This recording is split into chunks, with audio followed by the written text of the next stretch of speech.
Hello everyone, welcome back to pharmacy India medicine.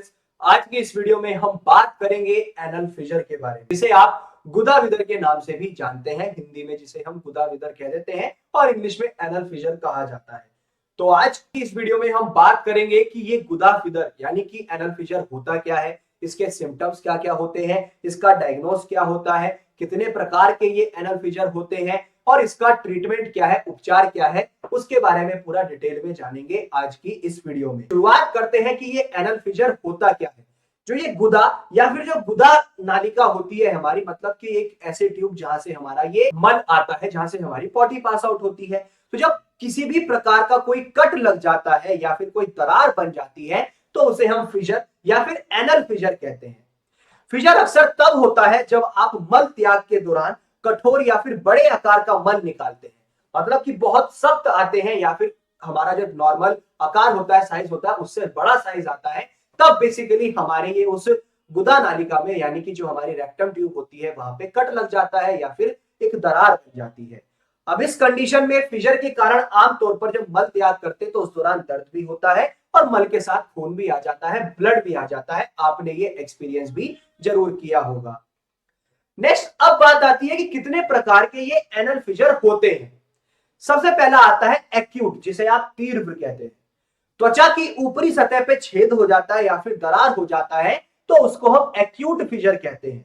जब currently damage area हमारा या तो एनल के इनसाइड हो, ठीक है, कट लग जाता है तो दरार हो जाती है, तब बेसिकली उसे एक एक्यूट फिशर कहते हैं। नेक्स्ट आता है क्रोनिक यानी कि दीर्घकालिक। अगर त्वचा की सतह पर हुआ छेद हमारा या दरार ठीक ना हो पाए तो समय के साथ साथ वो क्रोनिक फिशर विकसित होने लगता है, मतलब कि वो कंडीशन और बढ़ती जाती है और दिक्कतों का सामना करना पड़ता है। अब बात आती है इसके लक्षण क्या होते हैं, एनल फिशर के कारण, एनल फिशर के सिम्टम्स क्या होते हैं यानी कि लक्षण। सबसे पहला, मल त्याग जब हम करते हैं तो दौरान दर्द हो सकता है, या फिर मल त्याग के बाद गहरा गहरा लाल रंग दिखाई दे सकता है हमें, पॉटी के साथ जो है खून आया हो, या फिर गुदा के आसपास खुजली या जलन होती है, मतलब कि जो हमारा एनल एरिया है उसके अराउंड आपको जो है खुजली होगी, इचिंग होगी। साथ ही साथ लम्प्स इन एनल, मतलब गुदा फिशर के पास त्वचा पर गांठ हो जाती है या फिर स्किन टैग दिखाई देने लगता है, मतलब कि गांठें आपको दिखाई देने लगती हैं। नेक्स्ट आता है एनल फिशर कॉजेस और रिस्क फैक्टर, मतलब कि इसके कारण क्या होते हैं और जोखिम क्या हो सकते हैं। सबसे पहला है लगातार डायरिया, अगर लगातार दस्त रह रहे हैं तब दिक्कत है, या फिर अल्सरेटिव कोलाइटिस हो गया हो, या फिर लंबे समय तक कब्ज रहा हो, कॉन्स्टिपेशन रहा हो। साथ ही साथ एसटीडी यानी कि sexual transmitted diseases, sexual transmitted diseases के दौरान भी हो सकता है, कभी कभी यौन संचारित संक्रमण में भी ये हो जाता है, या फिर एनल कैंसर, गुदा में कैंसर हो गया हो, या फिर एनल स्वेलिंग, मतलब कि गुदा में जो हमारा एक एनल का एरिया है उसके ट्यूब में या उस पे जो है सूजन हो गई हो, तब ये दिक्कत हो जाती है। ये है हमारे कॉजेस या फिर आप कह सकते हैं रिस्क फैक्टर्स। अब बात आती है इसका डायग्नोस कैसे किया जा सकता है, एनल फिशर का परीक्षण कैसे करें। सबसे पहला है एंडोस्कोपी, मतलब यहाँ पे एनल और एनल ट्यूब का जो है बेसिकली उसके मलाशय की जांच करी जाती है, उसका टेस्ट किया जाता है एंडोस्कोपी के द्वारा। नेक्स्ट है सिग्मोडोस्कोपी, अब बड़ी आंत के निचले हिस्से की जांच करते हैं, जो लार्ज इंटेस्टाइन होता है उसका जो हमारा लोअर पार्ट होता है, लोअर एरिया, उसकी जो है एग्जामिनेशन किया जाता है। नेक्स्ट आता है बायोप्सी।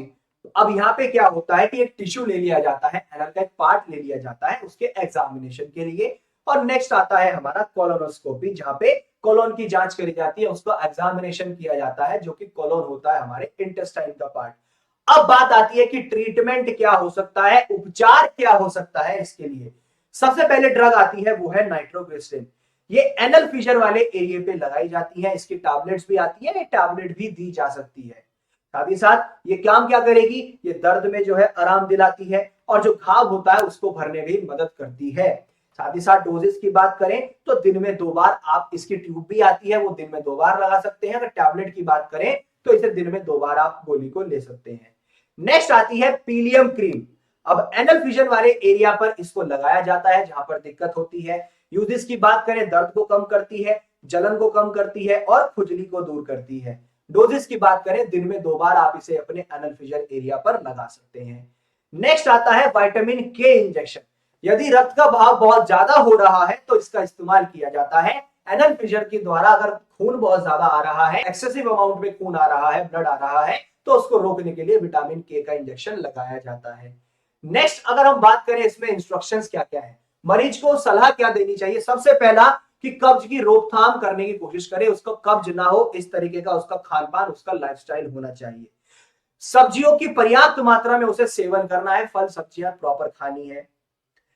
खूब मात्रा में तरल पदार्थ पिए, मतलब कि लिक्विड इनटेक बहुत ज्यादा होना चाहिए, स्पेशली अगर हम बात करें पानी की।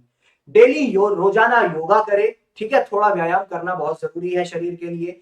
फाइबर वाले जो सप्लीमेंट्स होते हैं, फाइबरस फ्रूट्स जो होते हैं, वो उसे अत्यधिक खाने चाहिए। और जब भी वो स्टूल पास करता है, पॉटी करने जाता है, तो मल को पास करने के दौरान वो जोर ना लगाए, दबाव ना बनाए, वरना दिक्कत हो सकती है, खून आ सकता है, कट लग सकता है वहां एनल एरिया पे, तो दिक्कतें आगे जाके फ्यूचर में बहुत बड़ी हो जाएंगी।